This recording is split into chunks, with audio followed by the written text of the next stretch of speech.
Lisa had stopped believing in love somewhere between her 35th and 36th birthday. It wasn't a dramatic moment. No big breakdown or tearful realization. It was quieter than that. More like watching a candle slowly burn out until, one day you notice the room has been dark for a while and you can't remember exactly when the light disappeared. She worked at an animal clinic on the east side of town, the kind of place where people brought their sick cats at midnight and cried in the waiting room over elderly dogs who'd been part of the family for 15 years. Lisa loved her job. Animals made sense to her in a way people didn't anymore. A dog's love was simple and honest. When a cat trusted you, you'd earned it. There were no games, no hidden meanings, no promises that turned out to be lies. Her apartment was small but comfortable. She'd decorated it herself after the divorce, choosing things that made her happy rather than things that matched or impressed anyone. Mismatched throw pillows, plants she probably watered too much, a collection of coffee mugs from thrift stores, each one slightly weird in its own way. It was her space and she'd made it a safe one. 3 years had passed since Tom left. 3 years since she'd come home early from work to find him packing his things, his face twisted with guilt, and something else she'd later recognize as relief. He'd been having an affair with someone from his office. 6 months, he'd said, as if the timeline mattered, as if knowing it had been half a year instead of a full one made any difference to the crumbling feeling in her chest. The divorce itself had been almost too easy. No kids, thank God. She'd thought about children once, back when she still believed in happy endings. Now she was grateful for that emptiness. At least there were no custody arrangements, no forced interactions, no small faces watching their parents pretend to be civil. After Tom, she'd tried dating. Her sister Rachel had insisted, saying she couldn't just give up on love because of one bad marriage. Rachel meant well. She always did. But Rachel had also been married to her high school sweetheart for 12 years and had 3 kids who still believed in Santa Claus. Rachel's world was different, so Lisa had tried. She'd downloaded the apps, swiped through profiles of men holding fish or posing with cars or standing shirtless in bathroom mirrors. She'd gone on dates that felt like job interviews. Coffee with a guy who talked about his ex-wife for 45 minutes straight. Dinner with someone who seemed nice until he casually mentioned he was still technically married but separated. Drinks with a man who spent the entire evening on his phone. Each date left her feeling emptier than before. Like she was auditioning for a role in someone else's life rather than building something real. After a while, she stopped trying. It wasn't worth the disappointment. It wasn't worth getting dressed up and hopeful only to come home alone and exhausted from the effort of being charming. Her friends worried. She could see it in their faces when they asked about her love life, in the way they'd pause just a little too long when she said she was fine being single. They'd share looks across dinner tables, those silent conversations that said they were concerned but didn't know how to help. Lisa didn't blame them. She knew what she looked like from the outside. A woman approaching 40, living alone, spending her free time with other people's pets. It probably seemed sad. Maybe it was sad. But it also felt safer than the alternative. She'd built a routine and learned to find comfort in it. Morning coffee while watching the birds at her feeder. Work where she was needed and useful. Evening walks through her neighborhood. Weekends spent reading or gardening or volunteering at the animal shelter. It wasn't the life she'd imagined at 25, but it was stable, predictable. No one could hurt her if she didn't let anyone close enough to try. Rachel would call every Sunday, always with the same gentle pushing. I met someone at the gym who's recently divorced. Really nice guy, works in accounting. Or my coworker has a brother who just moved to town. I could give him your number. Lisa had gotten good at deflecting. I'm too busy right now. Work is crazy. Maybe after the holidays. The truth was scarier. The truth was that Lisa had started to believe that maybe love just wasn't something everyone got to experience. Not real love anyway. Not the kind she saw in elderly couples at the grocery store, holding hands while they debated which cereal to buy. Not the kind where someone knew your coffee order and brought you soup when you were sick and remembered that you didn't like cilantro. She'd had that once, or thought she had. But maybe it had never been real. Maybe she'd just been so eager to believe in it that she'd ignored all the signs that Tom's heart was somewhere else. Maybe she'd been fooling herself the whole time. That was the worst part, really. Not just losing what she'd had, but questioning whether it had ever existed in the first place. It made her doubt everything. Her judgment, her instincts, her ability to recognize real connection when she saw it.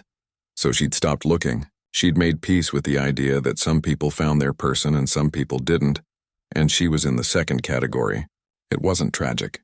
It was just how things were.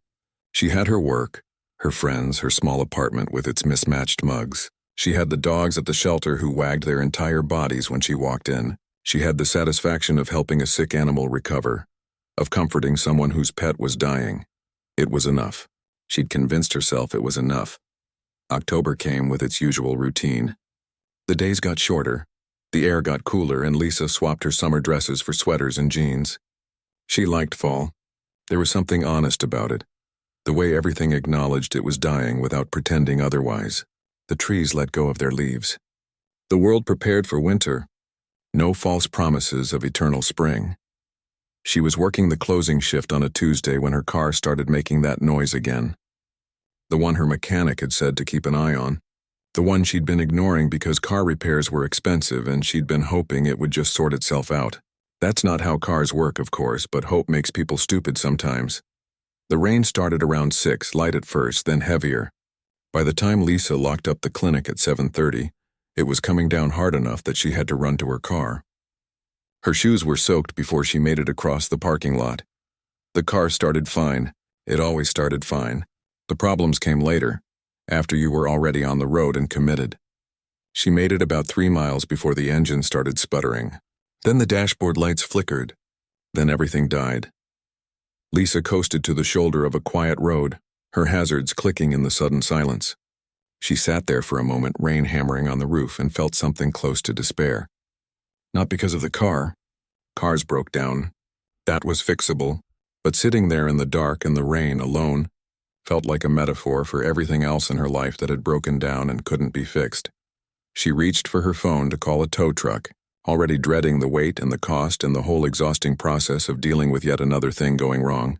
That's when she saw the headlights pull up behind her. And that's when everything started to change, though she didn't know it yet. Lisa's first instinct was fear. A woman alone on a dark road with a stranger pulling up behind her. That's a horror movie beginning. She locked her doors and kept her phone visible, thumb hovering over the emergency call button. The rain was so heavy she could barely see the vehicle behind her, just the glow of headlights through the downpour. Then the driver's door opened and someone got out. A man, tall, wearing a jacket with the hood pulled up. He didn't approach her car right away. Instead, he stopped several feet back, standing in the rain, and called out loud enough for her to hear through the closed window. "Hey, I saw your hazards. You okay? Need help?"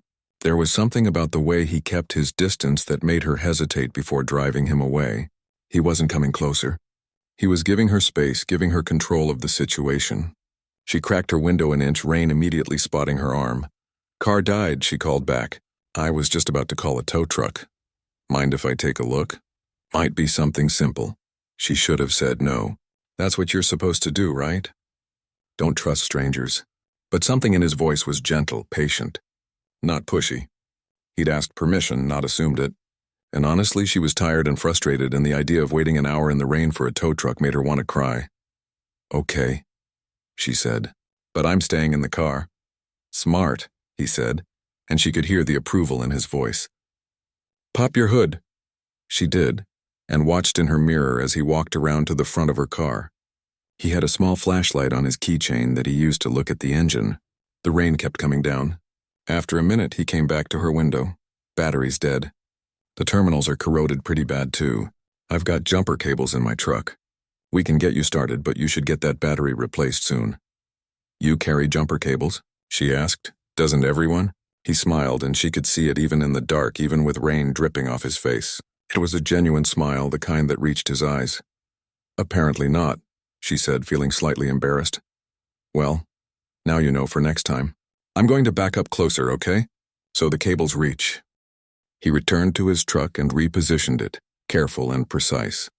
Then he spent the next several minutes in the rain, hooking up cables and checking connections. Lisa watched him work, noting the way he moved with quiet competence, like someone who'd done this before and didn't need to make a show of it.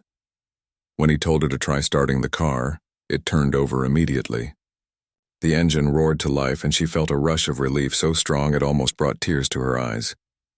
He unhooked the cables, closed her hood, and came back to her window. Let it run for a while, he said.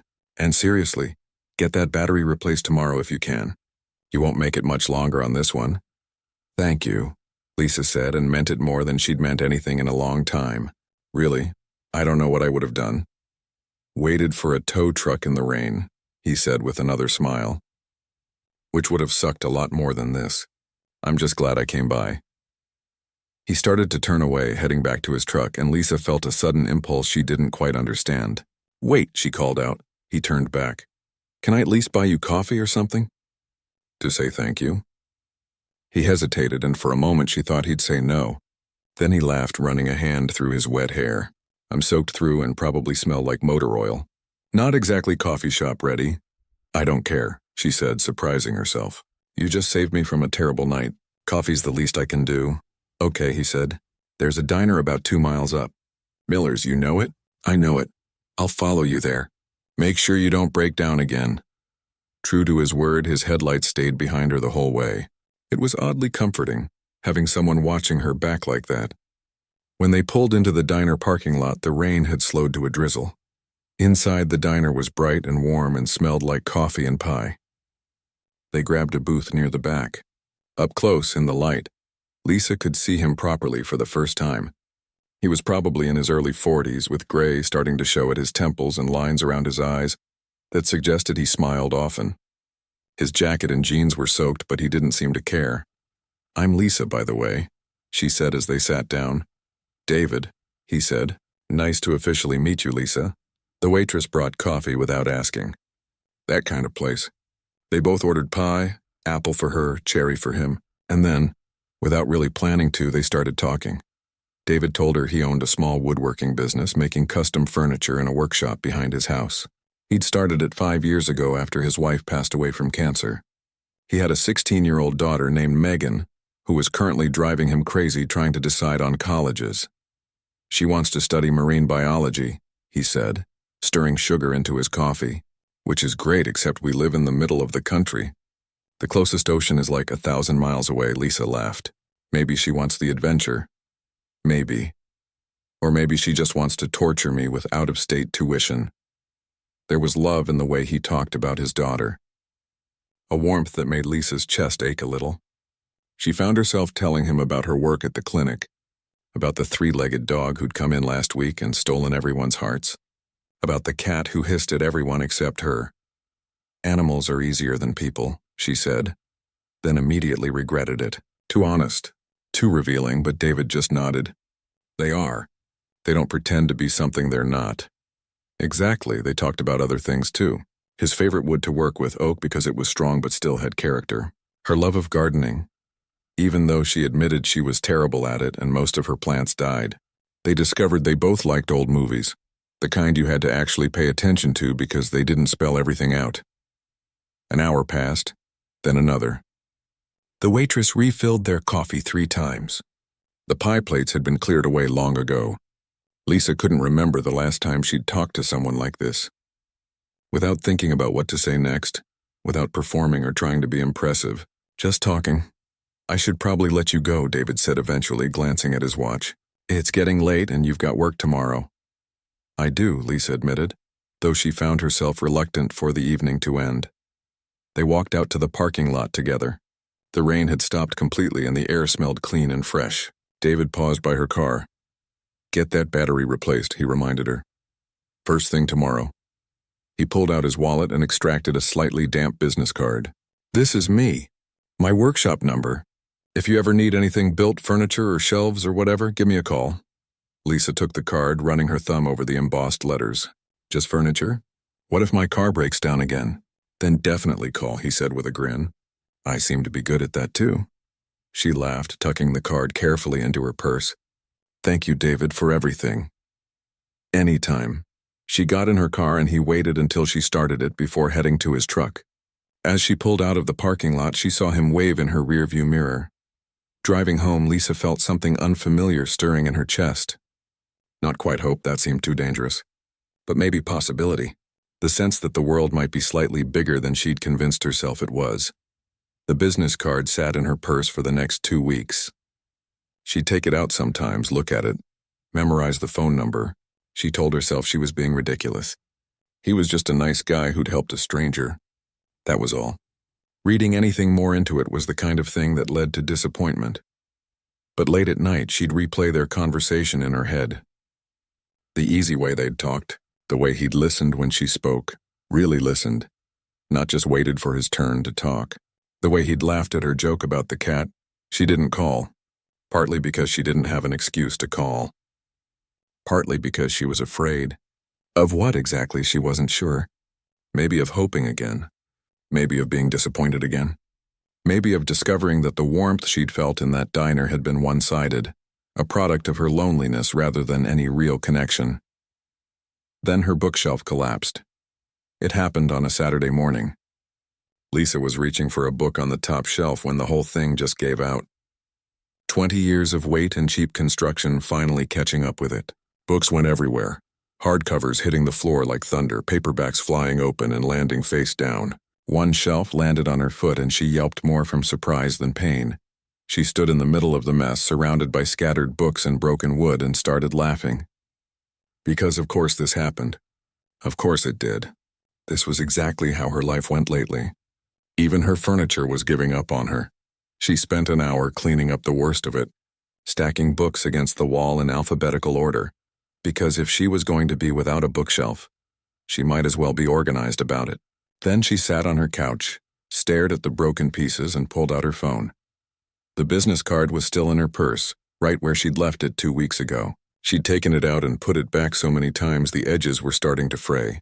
Lisa held it now, thumb tracing over David's name, her heart beating faster than it should for a simple phone call about furniture.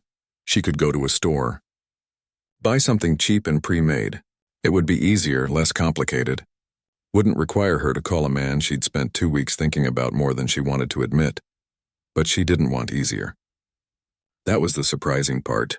Somewhere in the past 2 weeks, between remembering his smile and replaying their conversation, she'd realized she wanted to see him again. Even if nothing came of it, even if it turned out that connection had only been in her head, she dialed before she could talk herself out of it. He answered on the third ring. David speaking. Hi, this is Lisa. We met a couple weeks ago.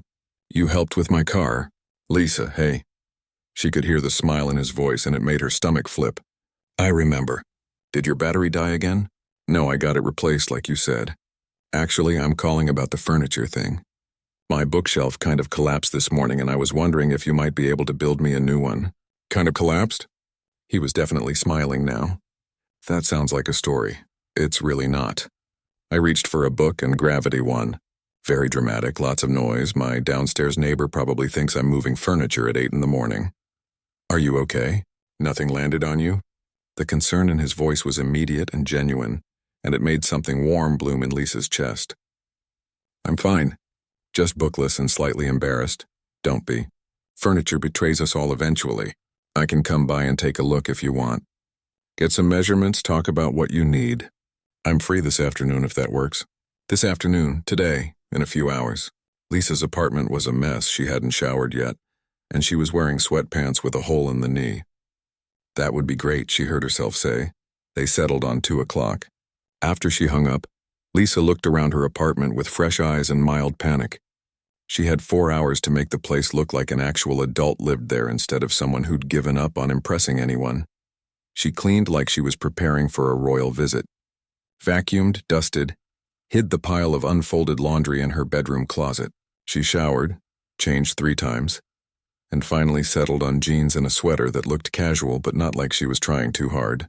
She was definitely trying too hard. At exactly 2 o'clock, her doorbell rang. David stood in the hallway holding a tape measure and a notebook, looking exactly like she remembered. Maybe better.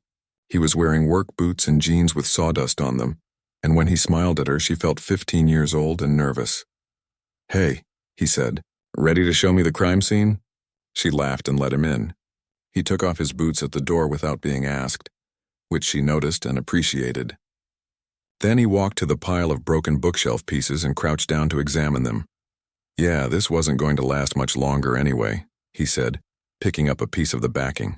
Particle board. This stuff has a shelf life and yours was past it. So I didn't break it by being too rough with my book grabbing? Definitely not your fault. This was coming regardless. He stood up, pulling out his tape measure. So what are you thinking? Same size, bigger? How many books do we need to hold? They spent the next 20 minutes measuring the space and discussing options. David asked questions about how she used the shelf, what kind of books she had, whether she wanted drawers or just open shelving. He was professional and focused, but there was an ease between them that felt natural, like they'd known each other longer than one evening in a diner. What about wood? He asked. Oak is sturdy, going to last you decades. Maple is a little lighter in color if you want something brighter. Pine is cheaper but softer, more prone to dents. Oak sounds good, Lisa said. I want something that won't give up on me. Something flickered across his face at that. Understanding, maybe. But he just nodded and made a note. Oak it is. Good choice. They moved to her kitchen table where he sketched out a rough design, talking through his ideas. His hands were scarred and calloused from work, but he drew with surprising delicacy, his pencil lines confident and precise. Lisa found herself watching his hands more than the drawing. So this would have adjustable shelves, he explained, pointing to his sketch.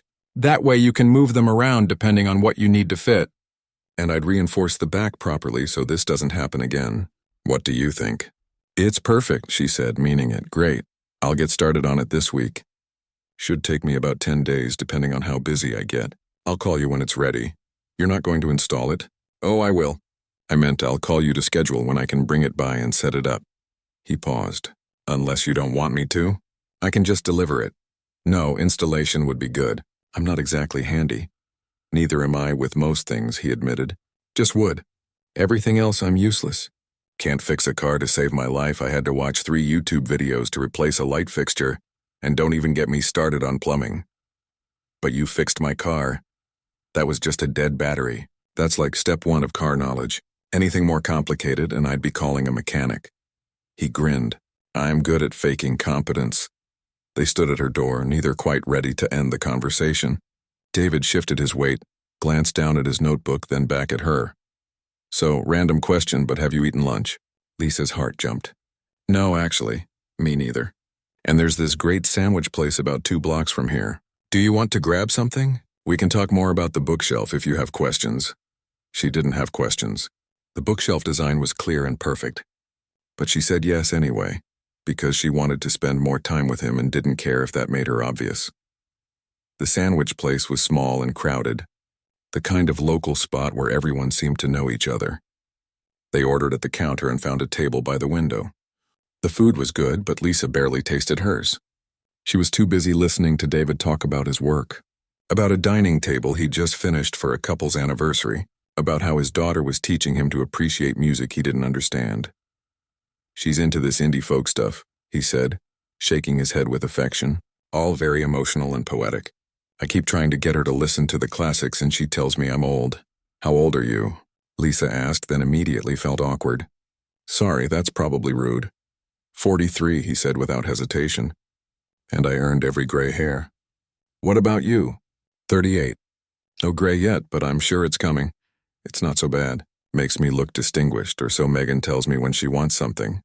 They talked about age, about getting older, about how time moved differently than they'd expected when they were young. Lisa found herself telling him about her divorce, something she rarely discussed with anyone. It just came out natural and easy, like she was telling him about the weather. 3 years ago, she said, stirring her iced tea with her straw, he was having an affair. It was very cliché. I'm sorry, David said, and the way he said it made it clear he actually was. That's a terrible way to lose trust in someone. It was. Still is, honestly. I haven't really dated since. Too scared to try again? She looked up at him, surprised by his directness. Yeah, is that pathetic? Not even a little. Fear makes sense when you've been hurt. He was quiet for a moment, choosing his words. My wife died 5 years ago. Cancer. And for a long time I thought that was it for me, you know? I'd had my chance at love and it was over. Felt wrong to even think about someone else. What changed? Megan, mostly.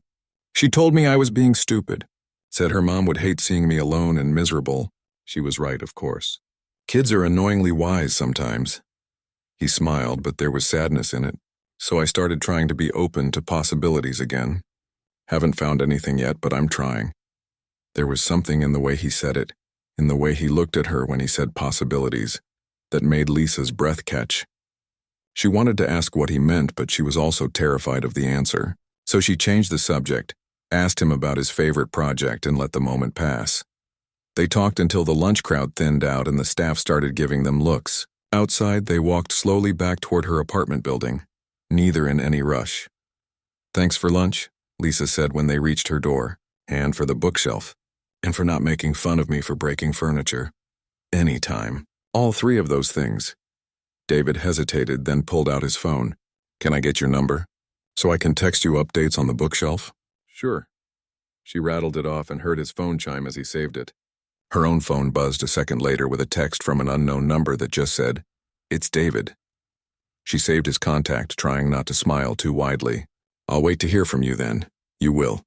"Probably annoyingly often. I like to send progress photos." After he left, Lisa went back inside and sat on her couch staring at her phone like it might do something interesting. She felt like she'd just been on a date, even though it definitely hadn't been a date. Right? They just gotten lunch. Colleagues got lunch. Friends got lunch. It didn't mean anything, except it did feel like something. And that was both exciting and terrifying in equal measure. Over the next 10 days, David sent progress photos just like he'd promised. The first one came that evening. A picture of oak boards laid out in his workshop with the text, "Starting on your bookshelf tomorrow." These looked too good to pass up at the lumberyard. Lisa found herself smiling at her phone like an idiot. She texted back, "They're very nice boards," which felt ridiculous but also kind of perfect. Who knew she could have feelings about lumber? More photos followed. The boards being cut, the joints being assembled. Close-ups of the wood grain with commentary about how oak was a temperamental friend, but worth the effort. Each text was an excuse to talk, and they both knew it. The conversation would start with the bookshelf and drift to everything else. What they'd had for dinner. A funny thing that happened at work. A song one of them was obsessed with. On day 4, David sent a picture of the partially assembled frame with the message, "Megan says I should ask you out properly instead of hiding behind bookshelf updates." Lisa stared at that text for a full minute, her heart racing. Then she typed, "Smart kid," and hit send before she could overthink it. Her phone rang 30 seconds later. "Hi," David said when she answered, and he sounded nervous, which made her feel better about her own nerves. "Hi," she said back. "So Megan's not subtle. She saw your text and called me a coward." "She's got a point." He laughed. "Yeah, she does. So here's me being brave. Lisa, would you like to have dinner with me? Not lunch, not talking about furniture. An actual date?" "Yes," she said, not letting herself hesitate. "I'd like that. Yeah?"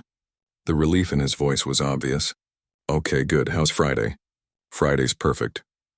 They went to a small Italian place downtown, the kind with checkered tablecloths and candles and wine bottles. David showed up in a button-down shirt instead of his usual work clothes, and Lisa wore a dress she'd bought years ago and never had occasion to wear. They were both clearly trying, and somehow that made it easier rather than more awkward. The date was everything a first date should be. Easy conversation, genuine laughter, moments where their eyes would meet and hold just a little too long. They shared a tiramisu for dessert, both of them reaching for the last bite at the same time and laughing about it. David insisted she take it, and she insisted they split it, and somehow that tiny negotiation felt important, like they were learning how to compromise already, how to share space. Walking back to her car, David reached for her hand, just slipped his fingers between hers like it was the most natural thing in the world. Lisa's first instinct was to pull away to protect herself, but she didn't. She held on. "I had a really good time," David said when they reached her car. "Me too. Can I see you again? I'd be disappointed if you didn't ask." He kissed her then, gentle and sweet, the kind of kiss that promised more without demanding it. When they pulled apart, he was smiling. "I should finish your bookshelf," he said. "Give me an excuse to see you sooner." "You don't need an excuse anymore." But he finished it anyway, and 3 days later he showed up at her apartment with the completed piece in the back of his truck. It was beautiful, better than anything she could have bought at a store, with clean lines and sturdy construction and a finish that made the oak grain glow. It took him an hour to install it properly, anchoring it to the wall studs and making sure every shelf was level. Lisa helped, handing him tools and screws, standing close enough that their shoulders touched. When it was done, they loaded her books together, falling into an easy rhythm of passing and shelving. "It's perfect," Lisa said, stepping back to admire it. "Really, David, thank you. My pleasure. I like knowing my work is going to a good home." They ordered pizza for dinner and ate it sitting on her couch, a cooking show playing on TV that neither of them really watched. David told her about Megan's latest drama with her friends. Lisa told him about the puppy who'd come into the clinic that week with a cone on its head and kept running into things. Normal things. Easy things. The kind of conversation you have when you're comfortable with someone. When he left that night kissing her goodbye at the door, Lisa felt something she hadn't felt in years. Not just happiness, but hope. The scary kind. The kind that made you vulnerable. The kind that could hurt you. The next few weeks were a blur of texts and phone calls and dates that didn't feel like dates because they were just spending time together. Coffee on Tuesday morning before work. A movie on Thursday night. A walk through the farmer's market on Saturday where David bought vegetables he claimed he'd cook with, but probably wouldn't. Meeting each other's lives in small, incremental ways. Then he invited her to dinner at his house. "Megan wants to meet you," he said. "Fair warning, she's going to interrogate you. She's very protective. Should I be nervous?" "Probably," he admitted. "But she'll love you." How could she not? Lisa showed up at his house on a Sunday evening with flowers for the table and a knot of anxiety in her stomach. Meeting the daughter felt big. Official. Like they were acknowledging this was something real. Megan answered the door, a tall girl with her father's eyes and a guarded expression. "Hi," she said. "You must be Lisa, that's me. And you're Megan. Your dad talks about you all the time." "Good things, I hope." Megan stepped aside to let her in. "He's in the kitchen trying not to burn dinner." "I'd say it's going great, but the smoke alarm went off twice already." David appeared from the kitchen looking slightly frazzled. "It's under control, mostly. Okay, it's a disaster, but a contained disaster." Dinner was chaotic and lovely. David had tried to make lasagna, and it was simultaneously burnt on top and undercooked in the middle. They ordered Chinese food instead and ate it at the dining table David had made himself. Megan asked Lisa questions, casual at first and then more pointed. What were her intentions? Was she going to break her dad's heart? Did she understand he was terrible at remembering to water plants? "Megan," David said, embarrassed, but Lisa laughed. "Those are fair questions. My intentions are good.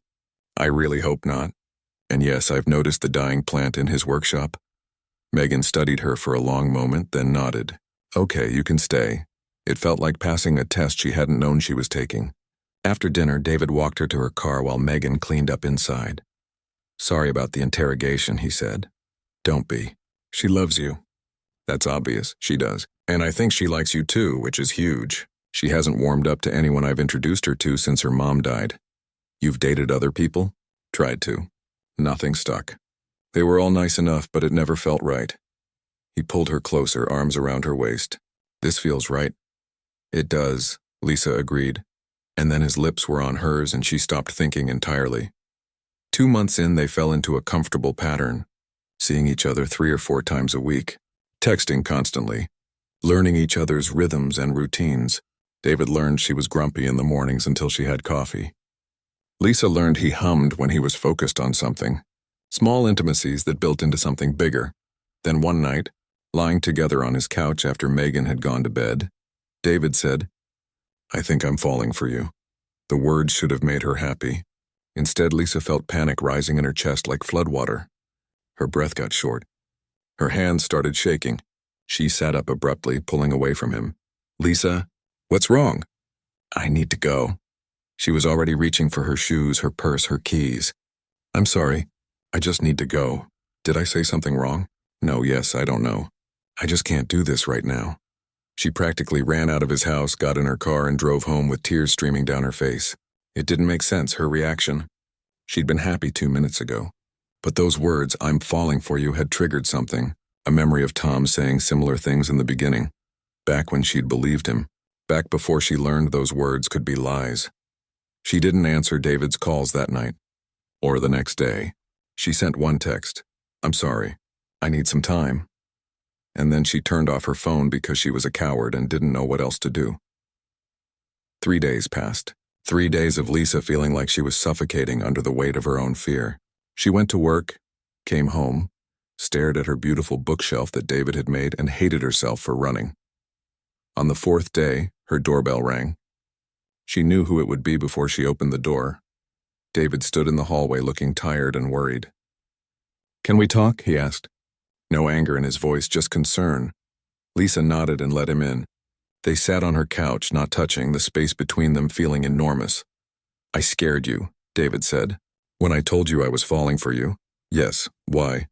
The question was simple, but the answer wasn't.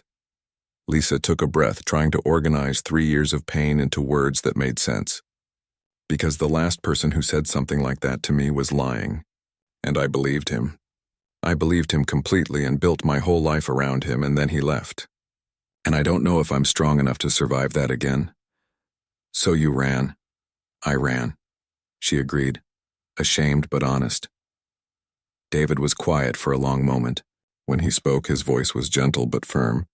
"I can't promise you that I'll never hurt you, Lisa. Nobody can promise that. People hurt each other sometimes, even when they don't mean to. But I can promise you this. I won't lie to you. When I say I'm falling for you, I mean it. Not the idea of you. Not just the fun parts, you. The whole messy, complicated, scared person." "I'm so scared," she whispered. "Me too." He reached for her hand and she let him take it. "I'm terrified. I thought I'd never feel this way about anyone again. I thought that part of my life was over. And then you broke down on the side of the road and everything changed. That's scary as hell. So what do? We be scared together. We be honest with each other. We try." He squeezed her hand. "Lisa, I'm not asking you to jump off a cliff and trust I'll catch you. I'm asking if you want to take one step forward with me.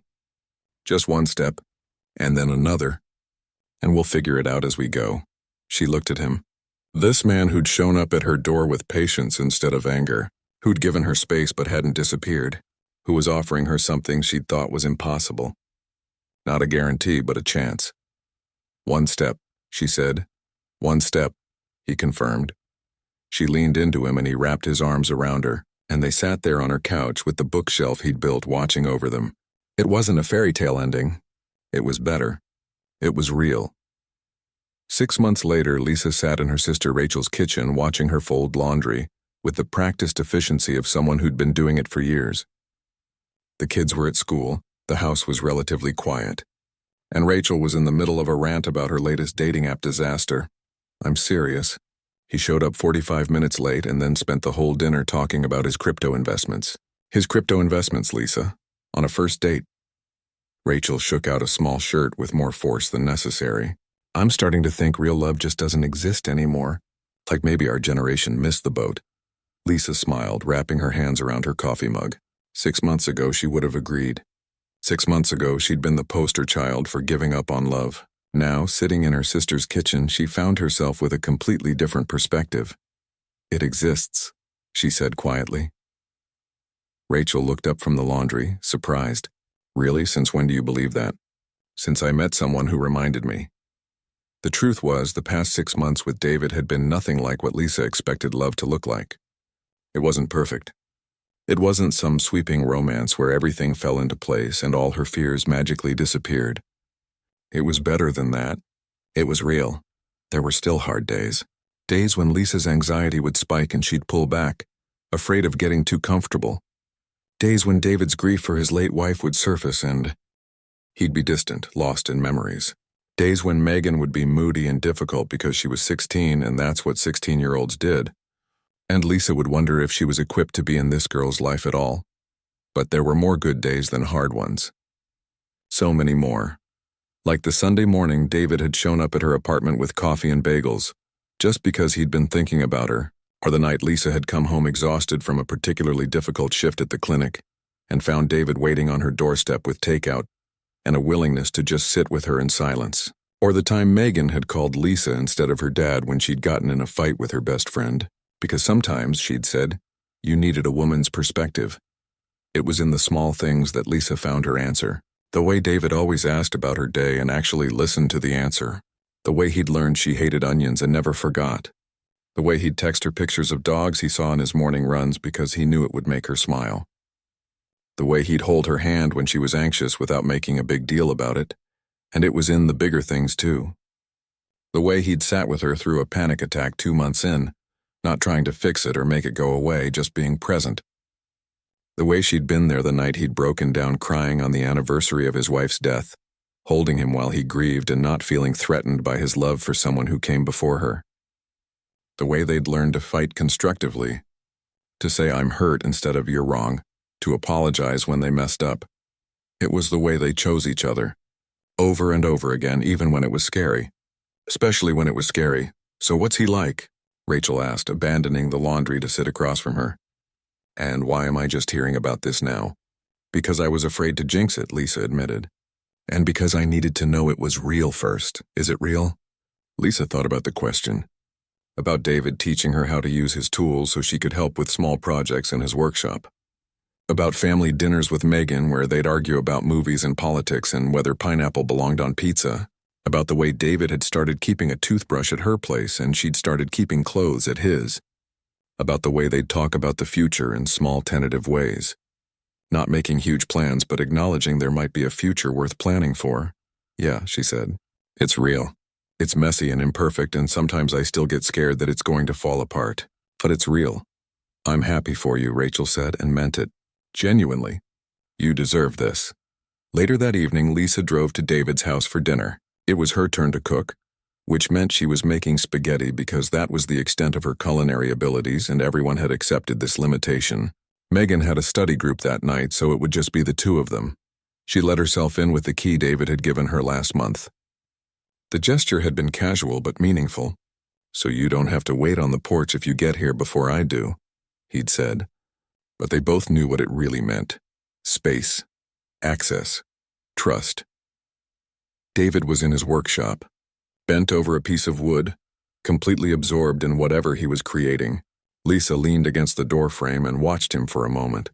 This man who'd accidentally stumbled into her life and somehow managed to stay. He hummed while he worked, completely off-key, and it was one of her favorite sounds in the world. He looked up and saw her, his whole face lighting up. Hey, I didn't hear you come in. You were in the zone. She walked over to see what he was working on. It was a small box, intricate and beautiful. What's this for? Megan's birthday next month.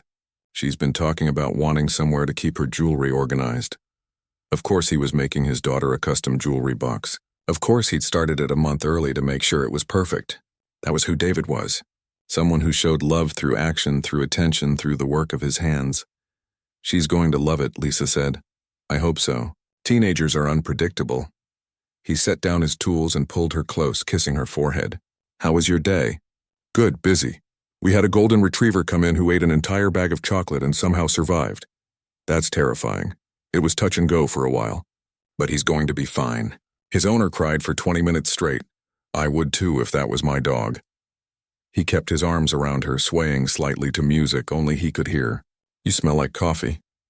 I was at Rachel's. She's having dating app disasters again. Poor Rachel. Maybe we should set her up with someone. Maybe.